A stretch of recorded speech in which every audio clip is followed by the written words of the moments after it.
Paz, presidente de la Sociedad de Emergencistas, atender a bien de que permita desarrollar su tema. Bueno, es un tema que yo también lo desarrollo, casi todo lo que es la parte de desastres o emergencias masivas, es el perfil que yo tengo. Dentro de lo que es el aspecto de posgrado lo dicto a San Marcos, pero aún así debo de agradecer la ponencia de la licenciada en cuanto a la confianza sobre la organización y recepción y manejo de las víctimas en emergencias masivas en el hospital. O sea, estamos hablando desde el escenario a la parte hospitalaria.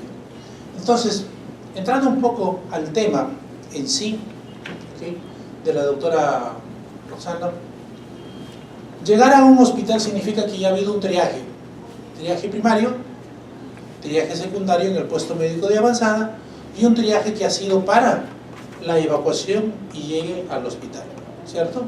Entonces, la situación clínica cambiante de los pacientes se puede dar en magnitud a dos cosas fundamentales. Primero, lo cambiante del aspecto clínico, y lo otro, la ventana quirúrgica que podría existir en este tipo de pacientes. Entonces, la resección que nosotros vamos a tener en este tipo de situaciones de los pacientes se enmarca en la pericia de poder tener nosotros un equipo que nos pueda solucionar problemas inmediatos. Miren nosotros acá como tenemos el gran número de todos los eventos que han tenido, parte de Oceanía 8, todo lo que es Asia 136, sumados todos, parte de Europa 39, África 42, en América 9 y en otro tipo de países la ocurrencia que puede existir. Entonces, a nivel mundial, nosotros no estamos exceptuados de las emergencias masivas, ni tampoco de las implicancias que puede tener el personal de salud, y básicamente la pericia que nosotros podemos tener en este tipo de situaciones. Miren ustedes a ver acá, 923 establecimientos de salud afectados, ¿okay?, en la parte operativa, y 15 afectados que son en la parte inoperativa. ¿Por qué? Por el colapso que hubo dentro de una emergencia. Ubicándonos un poquito en la parte de Sudamérica y básicamente en el Perú, nosotros nos encontramos en la parte del llamado cinturón del fuego, ¿verdad? Es una zona altamente sísmica, de grandes acontecimientos sísmicos, cíclicos por cierto, pero se dan. ¿Qué nos está diciendo la literatura en los últimos años? Que Lima va a sufrir un colapso y un evento adverso severo por encima de los 8 grados, ¿cierto?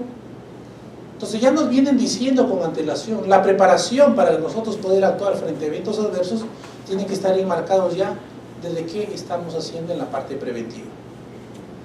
Y muchas veces nosotros trabajamos para los centros de salud, para cualquier nivel, para MINSA de salud, Fuerzas Armadas, Fuerzas Policiales.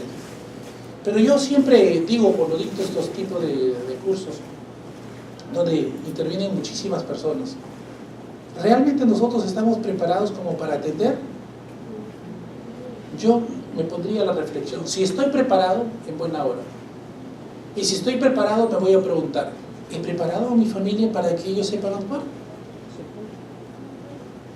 Y les pregunto yo a ustedes, ¿han preparado a su familia en primeros auxilios? ¿Qué dicen? No, ¿cierto? Educamos al paciente, entre comillas, educamos a la familia, entre comillas. Y mi familia, la nuestra familia, la mía familia. Si nos están poniendo ejemplos que hay muchísimos establecimientos afectados, yo me voy a poner a decir qué tipo de evento adverso voy a tener. Ubiquémonos con 3 contextos nada más, que son los más frecuentes que acá en Lima nos dan, porque somos un poquito insensibles para otras ciudades. Lima se asusta cuando hay un temblor, ¿verdad? Lima se asusta cuando comienzan las lluvias en la carretera central, la parte de la sierra, y comienza a llenarse el río Rímac. Son los 2 grandes eventos que nosotros tenemos miedo. No cuento los accidentes de tránsito porque ya estamos familiarizados. No cuento la inseguridad porque ya estamos insensibles y ahora ya hasta te prenden fuego en los carros. ¿Sí? Después, ¿qué otro evento de magnitudes tenemos? Los incendios, ¿cierto? Provocados por el hombre. Pero qué maravilla, ¿no? Justo los incendios son en entidades públicas, en almacenes, ¿por qué será, no? Vamos a pensar que no hay un buen control ahí de todo ese aspecto, ¿no? Entonces vamos a los peligros. Ya les he dicho, estamos en un silencio sísmico, cíclico hace muchísimos años, no hay un evento de magnitud, pero en las costas del Perú y básicamente les dije Lima, están esperando pues una situación de tal magnitud. El mayor evento que hemos tenido nosotros, que podemos recordar, en el año 70, ¿cierto? ¿Dónde? En Ancash, ¿cierto? Se perdió toda una ciudad, Railca. Quedaron poquísimos, ¿por qué? Porque estuvieron en el cementerio, en la parte alta del circo, creo que fueron 100 en total, los que quedaron vivos. O sea, la experiencia está ahí. Por eso es que 2 años después del 70, recién se forma el Instituto Nacional de Defensa Civil en el año 1972. Y desde el año 1972 se supone, ¿ok?, que estamos preparados para un evento de esta naturaleza. Pero yo me pregunto y les digo, después de ese evento, Defensa Civil, en el año 72, ¿cuál es el lema? Defensa Civil, tarea de todos. ¿De verdad es tarea de todos? ¿Qué han hecho ustedes por su familia? Entonces vamos a agregar al eslogan: Defensa Civil, tarea de todos y de nadie. ¿Sí? A raíz de eso surge pues la ley 29664. En el 19 de febrero del 2011 sale y se reglamenta el 19 de mayo. Y vamos a ver que nosotros tenemos muchas regiones macrosísmicas, ¿cierto?, de este tipo de eventos. Una zona silenciosa hacia el sur, Lima 100 kilómetros, y a la Libertad, hacia la Mayeca, macroregiones sísmicas. Si ustedes ven, nosotros tenemos fallas geológicas. Y dentro del Perú tenemos las 2 fallas muy grandes, que es la Nazca y Sudamericana, por la ubicación. Pero dentro de esa tenemos también fallas geológicas. En Arequipa, Cusco, Piura, Ayacucho, Cañete, hacia el sur, Tacna. Tenemos muchas fallas geológicas. La preparación de los peruanos debe ser enmarcados en la parte preventiva, en la parte de prevención. Muy bien, mire, acá nosotros llegamos con la parte de la zona sur del Océano Pacífico, zona sur de Lima hacia Tacna, y la zona norte de Lima hacia Tumbes. Confluyen pues todo este tipo de convergencias de peligros que podemos tener. Y no solamente estoy hablando de sismos, porque también hemos tenido la experiencia del año pasado. ¿Qué pasó el año pasado? ¿Recuerdan? El niño costero, ¿cierto? Trajo consigo muchísimos problemas de salud. Uno de los grandes problemas, ¿cuál fue? El dengue, ¿cierto? La resección de todos los pacientes en los centros hospitalarios, ¿era la adecuada? El personal de salud que viajó estuvo preparado para manejar todo esto. Mejor dicho, la parte preventiva de las autoridades pudieron manejar. Muchos de los colegas, enfermeros y médicos que fueron allá, incluyendo técnicos, del dengue. Dentro de ellos 2 amigos muy cerca a mí, 2 médicos fueron allá, médicos jóvenes, que habían recibido terminada la especialidad en emergencias y desastres, los enviaron allá y vinieron con dengue. Y uno de ellos había salido de una patología de fasciole hepática, más dengue se complicó. Ya tiene ahorita casi 1 año con descanso médico prolongado. Si ustedes lo ven, pesa 40 kilos. Paquito. Se le complicó por un todo falla hepática. Entonces también tenemos que ver esas situaciones. Miren los accidentes de transporte masivo. Acá en el Perú lo tenemos a diario. Muchos no salen, pero a nivel de carreteras, pues, ¿no? El que ha sido hace un par de meses, Pasamayo, ¿cierto? Por una imprudencia de uno de los pilotos de los traileros de querer adelantar. Esto acá por cansancio del piloto. Si nosotros tenemos una zona agreste, sobre todo cuando viajamos a la sierra, esas curvas cerradas y con sueño, saben que pestañear por fracciones de segundo ya saben dónde vamos a parar, por un sistema de esta naturaleza. Miren la cantidad de pacientes involucrados que van a existir. Todos los que están ahí no tienen por qué estar. ¿Nos contaminan la situación de la emergencia? Sí, cierto. Cuando les digo nos contaminan, que ellos se pueden comprometer, pueden haber fluidos, son voluntarios, son cosmopolitas, quieren ayudar, pero ¿realmente saben ayudar? ¿Saben las medidas preventivas para no contaminarnos? No, ¿cierto? Entonces acá nos llama mucho la reflexión. ¿Estamos cumpliendo las normas? ¿Cuál va a ser mi nivel de preparación frente a una emergencia, un desastre, para reseccionar a mi paciente? De los que van a enviar de acá, de esta zona, ¿cuándo llegan clasificados en forma adecuada? ¿O el nivel de resolución que tengo en mi centro asistencial me permite atender? Muchas veces, por la inexperiencia que nosotros nos manejamos, llevamos al paciente en la parte más cercana. Pero no porque está más cerca este centro asistencial nos va a permitir una buena atención, porque de repente el nivel resolutivo no corresponde. Puede estar el personal ahí altamente calificado, pero si no tiene la tecnología, no tiene los instrumentos para monitorizar, no van a poder hacer nada, excepto la buena atención de los primeros auxilios y referir. Muchos fueron ¿a dónde? A Chancay, ¿cierto? En ese momento. Chancay colapsó. Y miren lo que fue, es contradictoria la vida y cómo es mala la vida. El que ayudó fue el director de Chancay y a poco tiempo también falleció por accidente de tránsito. Ahí nomás, cortito. Injusta la vida. Pero bueno, ahí vamos. Acá tenemos un sinnúmero de números y heridos por provincias. Y vamos viendo pues la mayor cantidad en Arequipa, 185 en el año 2016. En La Libertad, 194, Lima, 472 y Puno, 235, entre heridos y muertos. Lima, obviamente, por la gran cantidad de población, tenemos un tercio de la población de todo el Perú. Pero es fácil poder manejar todas estas situaciones si cumplimos las normativas. ¿Quiénes son los que se comprometen mayormente? El peatón. ¿Ustedes han visto que cruzan en la línea cebra para las esquinas? No, ganamos tiempo ¿hacia dónde? Por mitad de carretera, por mitad de pista. Y al final las consecuencias, ¿quiénes son? Para nosotros. ¿Por qué? Porque le enseñamos a nuestros hijos. Muy bien. En eventos masivos, por ejemplo, esto acá, ¿recuerdan esta foto? ¿Y esta foto? ¿Dónde fue? Uy, los católicos, ya me los jalé. El Papa Juan Pablo II, cuando fue atentado por Aliaca. Acá está, miren, así fue, ahí está. Es un excelente para mí. El Papa Juan Pablo II, mi gran admiración por su sabiduría y su nivel de liderazgo, y todavía adicional a todo ello, ese ángel que tenía. El solo hecho de verlo denotaba paz, y eso que soy agnóstico. ¿Sí? Yo admiro muchísimo. A nivel de religión admiro a dos personas: Papa Juan Pablo II y la Madre Teresa de Calcuta. Son las únicos que admiro.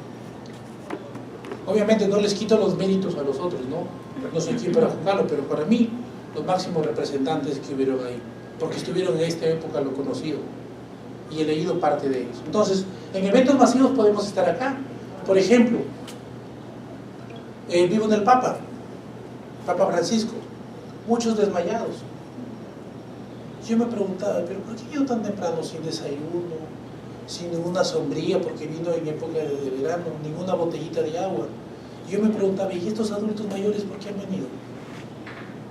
Mujeres gestantes, niños. O sea, no estoy en contra, sino digo, ¿por qué la exposición? Yo no lo sé, madre, si fueron o no preparados. El Seguro Social preparó voluntarios.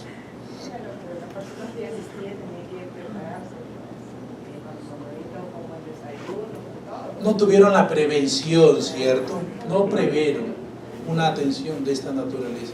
¿Qué otros eventos masivos hay acá en el Perú? 28 de julio, ¿cierto? 28 de julio es uno de los grandes conciertos. ¿Qué más hay? Semana Santa.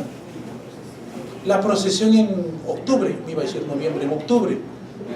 No, en noviembre, porque el 1 de noviembre le dan la misa exclusiva para los bomberos en la iglesia de las Nazarenas. Mientras muchos pugnaban por entrar, yo estaba que renegaba por salir. porque estaba en la escolta. Yo he visto así al Señor de los Milagros. Yo me quedaba viendo, es una pintura más, sin ofender, ¿cierto? ¿Verdad? Yo quería salir corriendo, otros pujaban por entrar. Cuestión de fe. Pero gran magnitud de pacientes, de personas. Sí, posiblemente que sean pacientes. Sí, ¿cierto? Por eso ustedes han visto la gran cantidad de ambulancias que hay durante una festividad como la del Señor de los Milagros, que trae muchísima gente a nivel mundial. Gente en cantidad, la parte preventiva. En los estadios, cuando vino Perú acá, cuando llegó Perú para jugar ya con Nueva Zelanda, ¿no? Tanto el partido que fue allá en Nueva Zelanda y el que hubo que en Lima. Era un desierto total Lima cuando fueran esas horas y me querían cobrar a mí 80 soles por un taxi.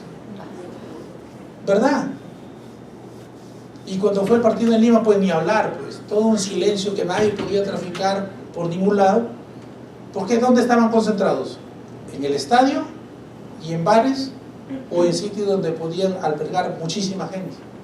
Y yo me preguntaba, ¿cuál es el nivel de riesgo lo habrán determinado? ¿Los hospitales estaban preparados para la recepción de esa magnitud? A ver qué dicen los chicos del Cruz, que estaban preparados en el plan de respuesta contingencial. ¿Cómo iban a mover las ambulancias? Los que trabajan en hospitales, ¿su hospital se preparó para ello? No. Estaban viendo el fútbol. Estaban viendo el fútbol. Entonces, imagínense ustedes, a este nivel, como estos eventos masivos, son buenos. Pero hay que tener el nivel de control, pues, ¿verdad? ¿Qué otros eventos hay? A ver, cuando vienen los famosos cantantes, ¿no? Son totalmente desconocidos en su país, pero acá vienen a ganarse la plata. Muy bien, eventos masivos. A nivel del hospital, vamos viendo que me había adelantado un poco en esto. ¿Cómo estamos preparados? Los equipos de respuesta, mejor dicho, los equipos que están laborando, está bien, ¿verdad? Pero tenemos el equipo de RT. ¿Hemos ampliado la capacidad de respuesta? Estoy hablando de eventos masivos programados. Porque si no son programados, nuestra capacidad de respuesta está ahí. ¿Nuestra reserva realmente es una reserva o está ocupada? Yo les pregunto a ustedes en la preparación de los hospitales. Se dice, y creo que el licenciado Damas me está hablando un poco del plan de desastres, no sé si lo tocó, viví casi después. Para nosotros enfrentar un desastre tenemos que tener el 10% de nuestra capacidad resolutiva como retén o reserva. El 10%. Vamos a suponer, estoy tomando lo mínimo, 10%, porque es del 10 al 20%. Vamos a suponer un hospital de 100 camas. Me dice que tengo que tener disponibilidad del 10%. ¿Cuántas camas disponibles debo de tener? 10. Y la pregunta es, ¿tenemos 10 camas disponibles todos los días? Porque hasta las sillas de ruedas que están malogradas están ocupadas. Y hasta la banca que está ahí empotrada está con paciente. Y todavía lo numeramos, ¿no? Sí, lo numeramos. Decimos banca número 1, banca número 2, silla número 3, silla portátil número 4, sillas en rueda número 5 y ya. Esa es una oferta normal. ¿Y cómo me voy a preparar yo como hospital si no tengo la capacidad resolutiva de reserva? Por eso es que colapsamos. Si cuando llega solamente una intoxicación con 20 pacientes, ya está temblando el centro de salud. Imagínense que lleguen pues 50, 70, o te lleguen 10, después te lleguen 15, más tardecito te llegan 8, más tardecito te llegan 16. Fluctuante. ¿Los equipos de respuesta qué hacen? Triaje. No, triaje. Triaje es una palabra francesa, yo estoy en el Perú, hija linda. ¿Cómo se llama? Triaje, ¿cierto? Visto y vivo como peruano, peruano. No vivo por otro sitio. Acá la palabra es triaje, clasificación de pacientes. Tengo que hacer una clasificación. ¿Bien? Entonces, ¿qué vamos a hacer? Plan estratégico, ¿cierto? El plan estratégico o el proceso administrativo gerencial, que es el que vamos a ver. La organización. Pero para yo estar organizado, primero, ¿qué voy a hacer? La planificación. Planifico cuántos equipos de respuesta voy a tener o cuántos equipos de resección de pacientes voy a tener. Si hay bastante teatro de operaciones dentro de un evento adverso, yo me voy a encargar de este sector. Por ejemplo, este equipo que está acá me resecciona todos los procedentes de la zona norte, este equipo de acá de la zona oeste, este del equipo del sur y este de la zona oeste, y los que están acá, todos los que están alrededor. Entonces yo hice mi planificación de resección de pacientes. ¿Para qué? Para nosotros tener, ¿qué cosa? Una fluctuación de una secuencia para resección y evacuación. Yo no puedo hacer la misma ruta, por aquí ingresan y por aquí salen, no. Yo establezco cómo es que van a ingresar y por dónde van a salir después de haber dejado al o a los pacientes. El flujo o tránsito que debe ser. Entonces yo lo planifico. Una vez que lo planifico, recién voy a organizar mis equipos. Organizo mis equipos. Y la organización de los equipos va a estar en función de la respuesta que pueda tener en ese momento.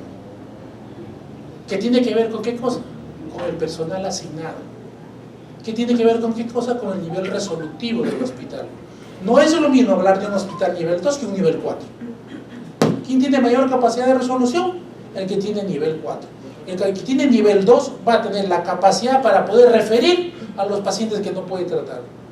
Pero sí los que puede tratar ni cuál es su nivel resolutivo, por ejemplo, las urgencias. Pero si requiere un paciente con un trauma torácico que solo se va a solucionar en un nivel 4 por la sala de operaciones que necesita y el nivel de resolución con el cirujano, no lo voy a poder tener en nivel 2. Tengo el cirujano ahí, pero no tiene la instrumentación. Entonces, la posibilidad de sobrevida no es en el nivel 2, sino en el nivel 4. Entonces, la organización va a ser ahí de tal magnitud que cuando nosotros reseccionemos a los pacientes, el equipo va a poder determinar cuál es el nivel de complejidad que tiene el mismo. La parte de controlar. ¿Sí? La parte de control tiene que ver con el número de pacientes admitidos en un hospital para tratar de ayudar en un nivel de desastres.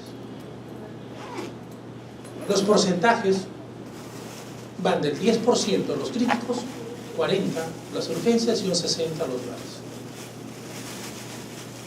Entonces yo no voy a poder reseccionar si mi capacidad es el 10% resolutivo, no voy a aceptar el 20% porque ya colapsé.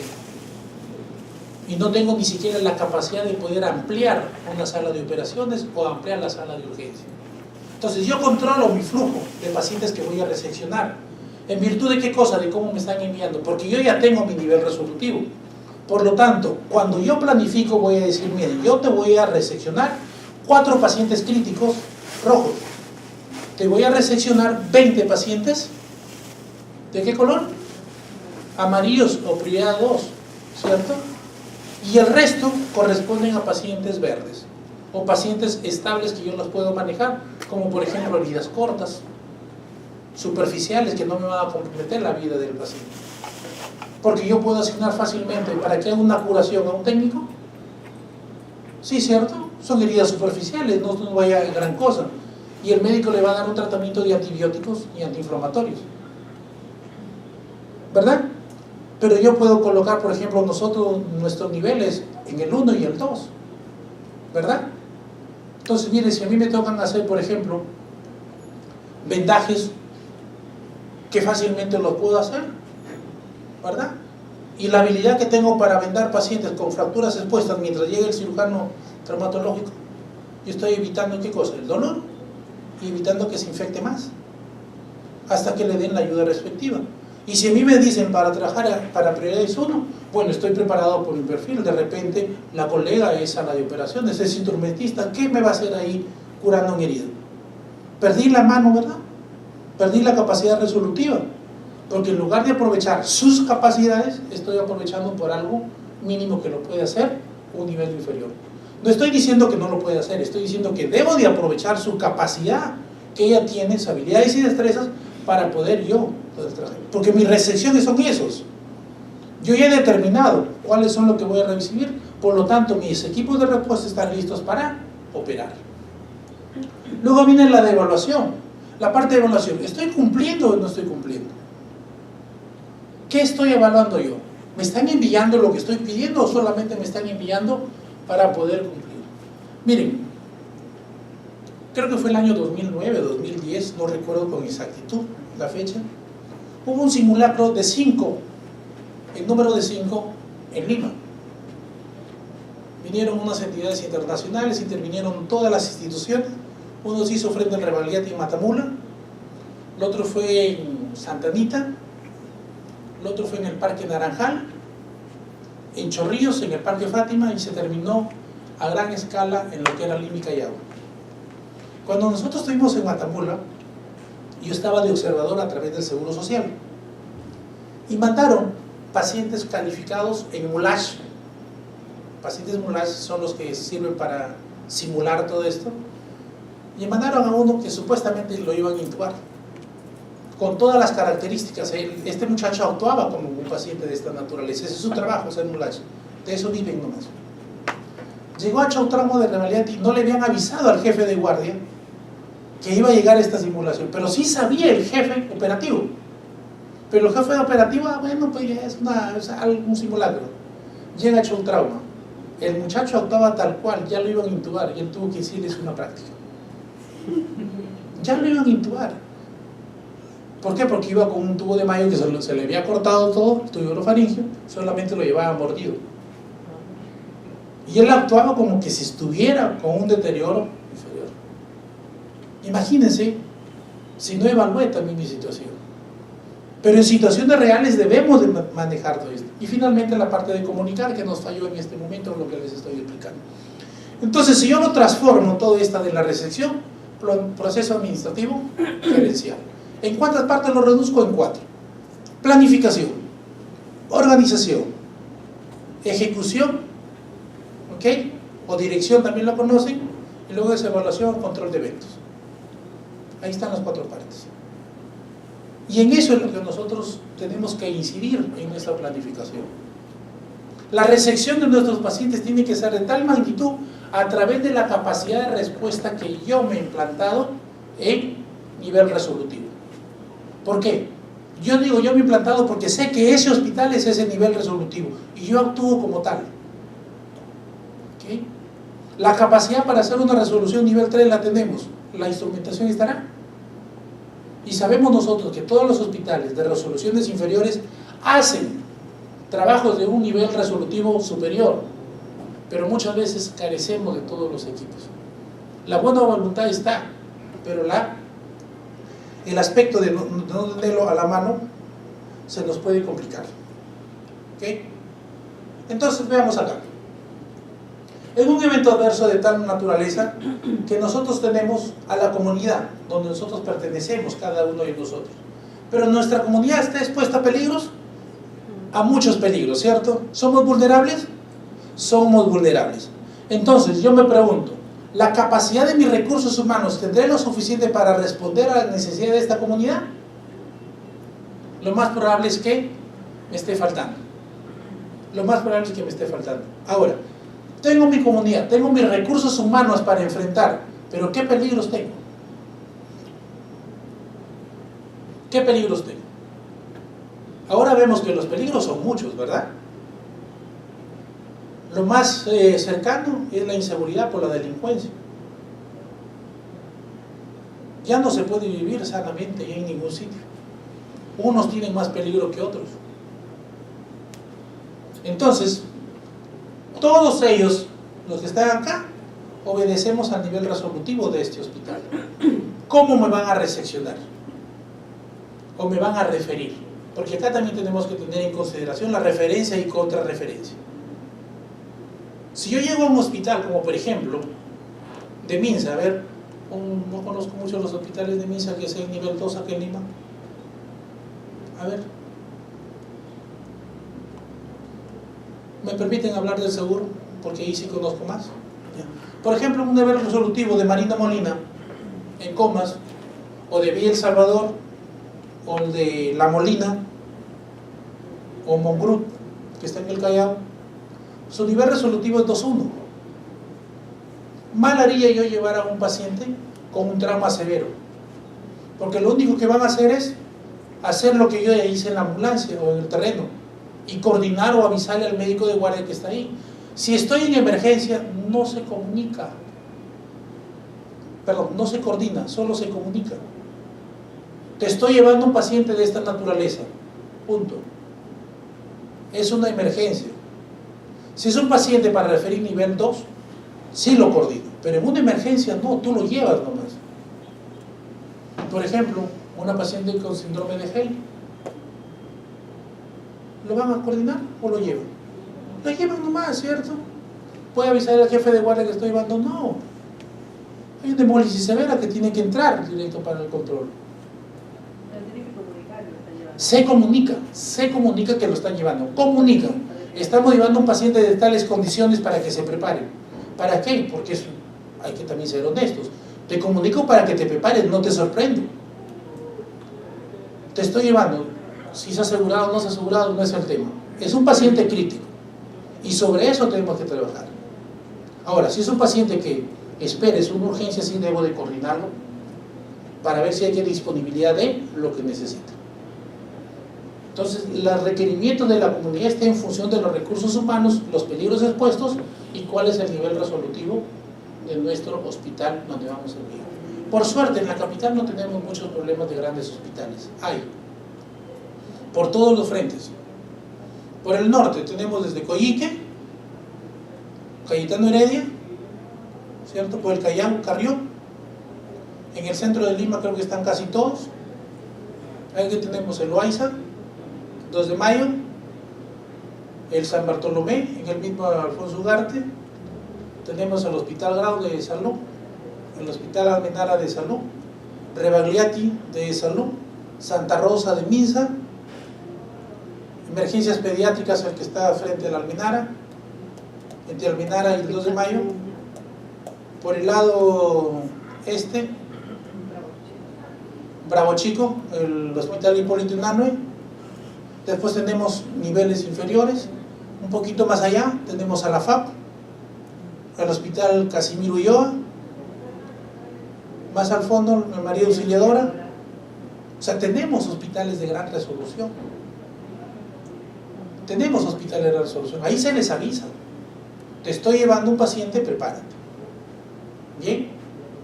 Yo recuerdo mucho, hace años cuando trabajaba en la parte particular, veníamos nosotros de Mala con un paciente inestable, que ya no nos daba tiempo para ir a la clínica, ¿cómo se llama la de Miraflores? Hop. Esa Hop. Solamente entramos al María Auxiliadora. El familiar, no, que quiero clínica, el médico determinó, nos vamos acá y entramos y directo a otra sala de operaciones. Tenía una hemorragia masiva por dentro que tenían que controlar sí o sí en sala de operaciones. Si llegábamos hasta la clínica, ya iba a fallecer. Entonces también la toma de decisiones es crítica, de acuerdo a la necesidad del paciente.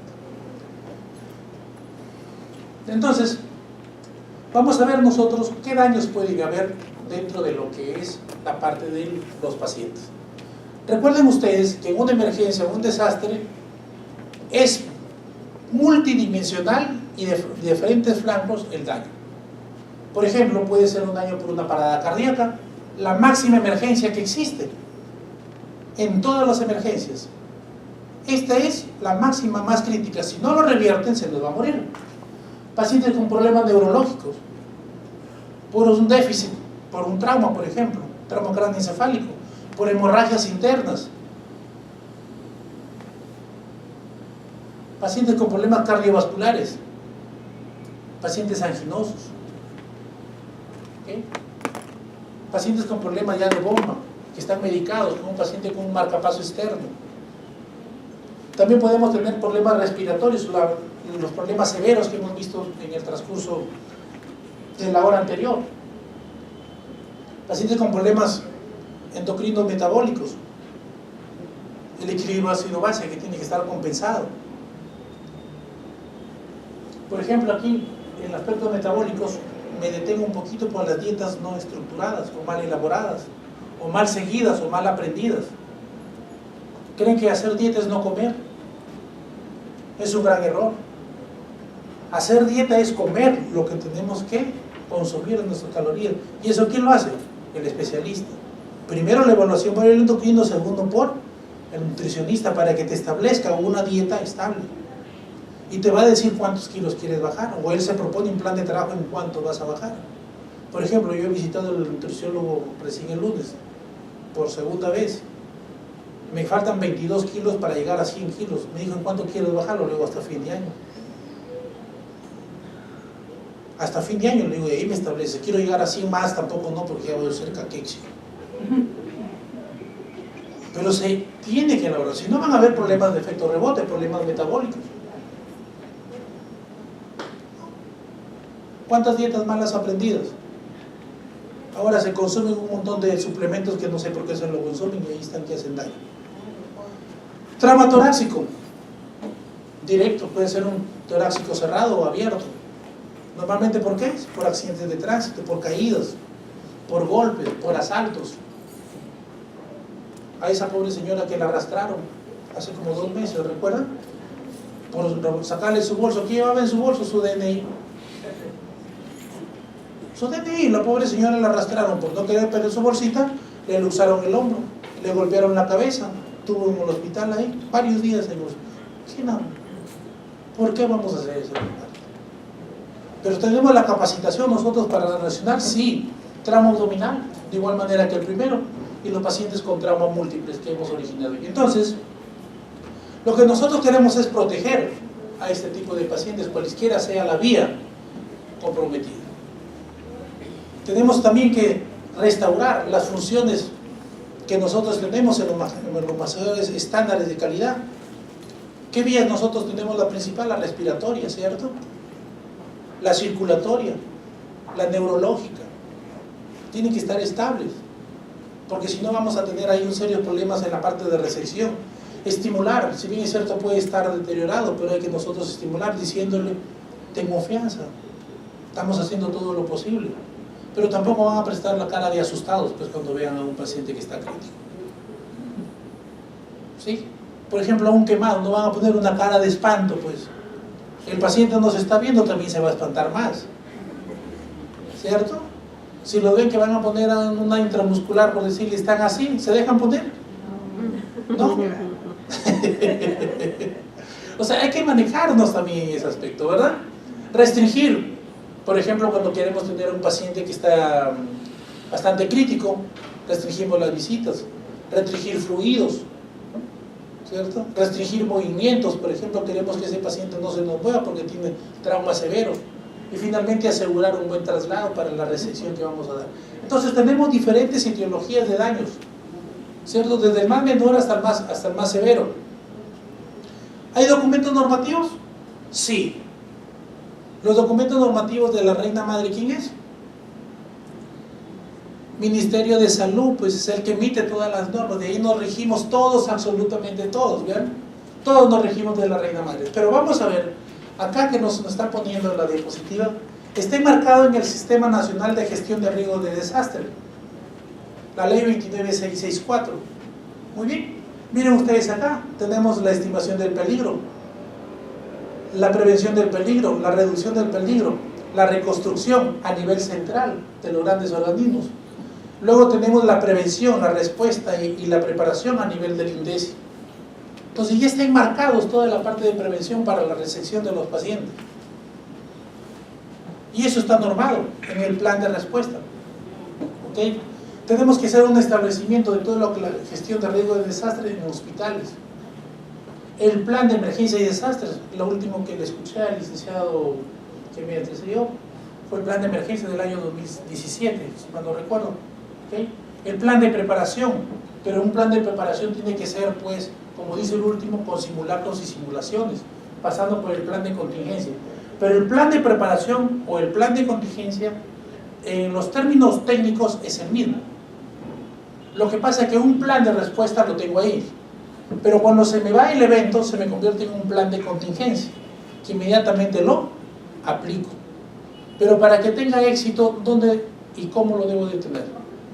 Primero, hacer simulaciones y simulacros. ¿Será lo mismo o hay alguna diferencia?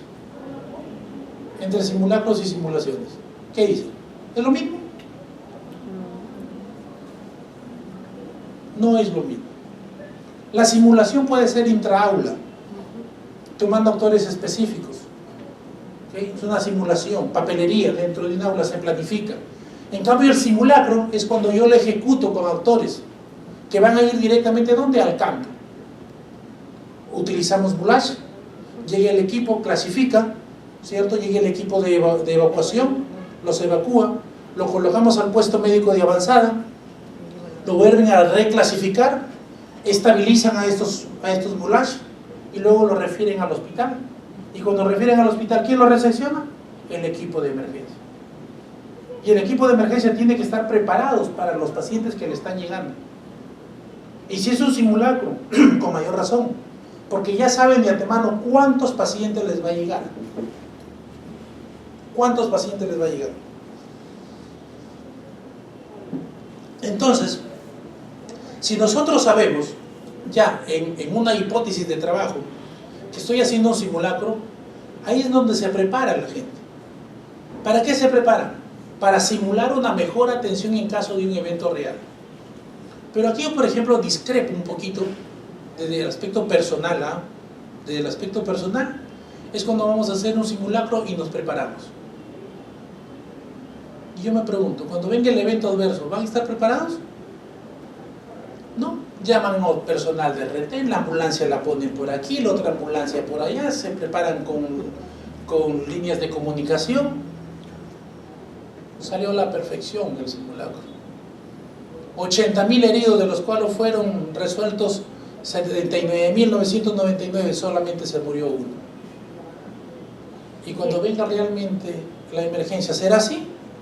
¿Y usted qué opina? ¿Que deberían ser los simulacros preparados de forma o inadvertidos? Hay dos tipos de simulacros: los que se avisan con hipótesis y los que no se avisan y son imprevistos. Los que estoy mencionando son los previstos, los que tienen una hipótesis de trabajo. Generalmente lo hace el Estado. Lo hace el Estado, pero también organizaciones las organizan. Yo el año pasado, por ejemplo, soy director de una universidad donde yo trabajo, director general. No había en el plan, pero yo hice 4 evacuaciones durante el año. 2 hice con hipótesis y 2 hice sin hipótesis. O sea, están. Cuando las hice con hipótesis, ya los profesores, alumnos, personal administrativo, se iba a hacer que tal día, tal hora, iba a haber el simulacro. Entonces, ¿qué hacía? Se prepararon. Está bien porque nos ayuda, ¿qué cosa? A familiarizarnos. El problema es cuando no hacemos el otro tipo de simulacro sin hipótesis ni fecha establecida. Porque no tenemos esa capacidad de respuesta donde digan sal. Los dos son buenos, pero tiene que hacerse en la compensatoria. Yo hago un simulacro con hipótesis, con fecha y hora, y puedo hacer al mes o a los 2 meses uno sin aviso, que puede ser un simulacro total o puede ser un simulacro parcial. ¿Me ibas a decir, hija? Bueno, que sí, que si un simulacro pues no es inadvertido, siempre se van a evaluar las falencias, ¿no? Para luego implementar... Poner en práctica, implementar y mejorar. Sí, acá los simulacros, mucho ojo, no tienen ninguna particularidad de hacer daño a. Los simulacros con los 2 tipos de hipótesis o los 2 tipos de simulacros tienen la finalidad de mejorar esos procesos que nos han salido mal. Cuando hacemos con hipótesis, yo voy a estimar los tiempos de respuesta y cuál es el nivel resolutivo. Pero cuando es un simulacro inadvertido, voy a evaluar cuál es la capacidad de adaptación de mi personal que tienen frente a un evento que no ha sido planificado. El otro aspecto puede ser que el simulacro me involucre a todo el hospital o solamente a una parte. Pero eso es donde van ya los objetivos específicos de cada organización. Pero los dos son buenos, por lo tanto, debemos de participar en esos tipos de simulacros para nivel de ¿qué? Nivel de aprendizaje. Para cuando nos lleguen nuestros pacientes y los reseccionemos nosotros en la calidad de atención de enfermería, sepamos qué hacer. Si no estamos familiarizados, ese es el problema. Recuerden ustedes un poquito hacia atrás. Cuando habían simulacros planificados, ¿cómo pierden el tiempo? Para eso me pago los impuestos. Pero éramos ignorantes, en general todos, porque no estábamos dando la importancia que se debe. Ahora cuando hay un simulacro, ¿participamos todos? Ya los que no participan son en mínima cantidad, mínimos. Por ejemplo, en el simulacro de la universidad que yo trabajo, y fue inadvertido, estaban en pleno evaluación, que fue el año pasado, estábamos en diciembre, donde estaban haciendo el segundo parcial. Y una químico farmacéutica me dijo, no, doctor, por nada del mundo, yo estoy en examen. Le digo, sale porque ahorita es el sismo. Que no, que sale. Y salió. Y no solamente salió del aula, salió de la universidad. Porque ya no la volvieron a contratar. ¿Por qué? Porque estaba desobedeciendo una indicación como normativa interna. ¿Acaso, si nosotros estamos en pleno trabajo, como por ejemplo ella tomando un examen, ¿había compromiso de vidas? Ninguna. Más bien se estaban comprometiendo las vidas por quedarse. Ella debió evacuar. Por último, hacía una campana de Gauss y ahí quedaba el examen.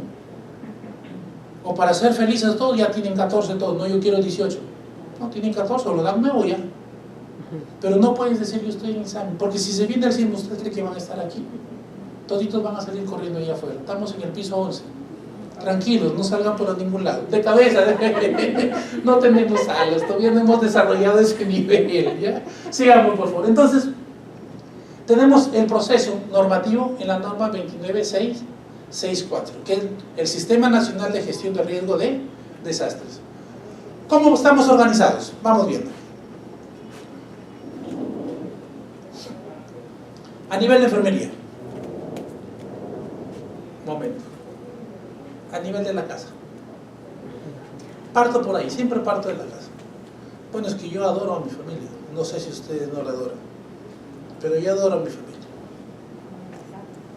¿Sí? ¿Está preparada su familia? ¿Ya practicaron y hicieron algo? Por lo menos ya conversaron. Si no lo han hecho, es tiempo de reflexión. Tiempo de reflexión. Ubiquen en sus casas las zonas seguras, las columnas. Si tienen muchos muebles, desháganse de los muebles. Si tienen mucho homenaje, desháganse del homenaje. En mi casa somos dos. Con las justas hay 2 ollas. Y todos son platos descartables. Porque más comemos fuera. Antes tenía pues cualquier cantidad, ¿no? Pero ¿para qué? Si ni nadie me llegaba a visitar, la única que me visitaba era mi mamá. Porque llegaba sin aviso y se quedaba. Mis hermanos no van porque saben que nunca estoy. Llego a las 11, 12, 1 de la mañana. ¿Quién me va a ir a visitar? Innecesario que tenga muchas cosas. ¿Y más paro dónde? En la calle. Mi esposa sale a las 11 de la mañana a trabajar, regresa como a las 8. ¿Dónde para más? Y si se va a cenar con sus amigas, llega como a las 10 casi junto conmigo ahí. Entonces, ¿para qué voy a entender tantas cosas? ¿Y dónde más paro? Fuera. Amigos que me van a ir a visitar, no creo. Porque también tienen el mismo ritmo que tengo yo de trabajo. ¿Dónde nos reunimos? Ya pues vamos a tomarnos un café. Eso es lo máximo que hacemos. Entonces, nosotros los enfermeros tenemos que organizarnos de tal manera que tengamos un equipo de respuesta de un nivel adecuado. Y los equipos de respuesta de enfermería, ya les dije en la mañana, nosotros somos muy inventivos, muy creativos. Nos falta material, lo hacemos. No lo sabemos, pero lo aprendemos sobre la marcha, ¿cierto? Entonces, y acá el equipo de respuesta tiene que ser altamente calificados. ¿Verdad? Qué hermoso. No hay que ir corriendo como ellos, ¿no? De la Grey's Anatomy, no. Nosotros vamos tranquilos, ¿cierto? Los equipos interdisciplinarios, interinstitucionales. Miren, acá está. Ahí están nuestras queridas enfermeras. Nivel de bioseguridad bien avanzado, nada. Tapaboca y su cabello. Reflexivo, ¿no? O sea que el cabello no es parte de nuestro cuerpo. ¿Qué dicen? Sí, entonces el nivel de seguridad también tiene que ir ahí. A ver, chicas, toca hacer las uñas. Nada más ahí, nada más. Reflexionen cuántas las tienen largas. Ahora mírense las uñas, cuántas las tienen pintadas. Ahora tóquense sus pendientes. ¿Sí? ¿Todos? A ver, su cabello, ¿lo tienen sujeto? No está sujeto. Sin comentarios nomás, ya solamente he dicho internamente. ¿Oye? Entonces tenemos el Consejo Nacional Internacional de Enfermería, el CIE, del cual emana pues muchísimos conceptos. El CIE ampara a todos los enfermeros internacionales, el CIE da diagnósticos y el CIE es una de las instituciones que nos protegen a nivel internacional. ¿Qué nos dije? Que el personal de enfermería, incluyendo evaluación de riesgos y manejo multidisciplinario en todos los niveles del sistema. Preparación de enfermería. ¿Qué preparación de enfermería? Segundo lugar, es crítico para la liberación de respuesta efectiva de necesidades en la salud de la población. Esa población afectada por algún evento adverso, y además debe ser a corto, mediano y largo plazo, en forma inmediata. Los equipos de respuesta, ¿recuerdan que vimos temprano? ¿Sí? Los equipos organizativos de respuesta tienen los dos niveles, el básico, el especializado y el avanzado, ¿recuerdan? ¿Cierto? Tiene que ver acá con a corto, mediano y largo plazo. Los de corto plazo son en forma inmediata la atención, que tiene que llegar a antes de las 12 horas, preferentemente las 6 primeras horas en la respuesta. Los equipos de mediana respuesta, ¿cuánto tenían que llegar? Después de 24 horas, ¿cierto? Y operaban hasta los 15 días, y el otro operaban de 15 días a más. Entonces el CIE nos dice que tenemos que tener una preparación. Pero también, ¿qué nos dice el CIE? En el año 2004, un poquito más atrás, que hasta ahorita no ha cambiado mucho el concepto como tal, porque el porcentaje es mínimo. Dice que el personal en general de salud y enfermería no está preparado para una buena atención. Muy bien, en la parte organizativa, recursos humanos, preparado para el proceso de alerta, la movilización, tiene que ver el personal clave, movilización interna del personal, la movilización centrípeta hacia los centros especializados resolutivos como centros quirúrgicos, coordinación con otros sectores para la ayuda interinstitucional. Muy bien, puestos de mando del hospital, ¿quién está a cargo de esta situación de la emergencia? Preparación para recibir a todas las víctimas, tiene que estar el equipo ya previamente designado en el plan de respuesta, cálculo de la capacidad de atención, ya les dije cuántos rojos, 10%, amarillos, ¿cuántos amarillos? 30%, ¿cuántos verdes? 60%, hacemos el 100% de la misma. Hay 11 millones de enfermeras en el mundo, dicen que hay unos 11 millones, y además las escuelas de enfermería ofrecen poca o ninguna información acerca de enfermería en desastre, lo que les acabo de mencionar. La OMS lo confirma en el año 2008, y hay escasos profesionales entrenados en emergencias y desastres, básicamente en el mundo de la atención masiva. Me están diciendo de los tiempos, pero voy a pasar rápidamente la preparación de los tiempos, el tiempo de alerta, ¿okay? El plan de emergencia, cómo estamos ocupados o distribuidos geográficamente en todo el hospital, cuáles son la cantidad de equipos de respuesta de las mismas, ¿okay? El puesto de mando, quién está hacia arriba, ¿okay? Debe ser el que tiene mayor jerarquía. Y esto es lo que nosotros hemos aplicado acá en el sistema de comando de incidentes. Tenemos el puesto de mando, tenemos los oficiales, que son 3 de seguridad, de información, y el otro es de enlace, más los puestos de trabajo que están distribuidos en 4 fases, que es la planificación, organización, logística y la parte administrativa. Los sistemas de alarma, alerta verde, alerta amarilla y alerta roja, pero vamos a la alerta amarilla, es cuando va a suceder un evento en preventivo, y la alerta roja es cuando ya se dio el evento y los equipos de respuesta están a disposición. Si el evento adverso es interno en el hospital, la alerta es roja, pero si es externo, la alerta es verde. No incluye el peligro al nuestro hospital, y acá nos definen de diferentes formas los criterios de activación de la misma que acabo de decirle.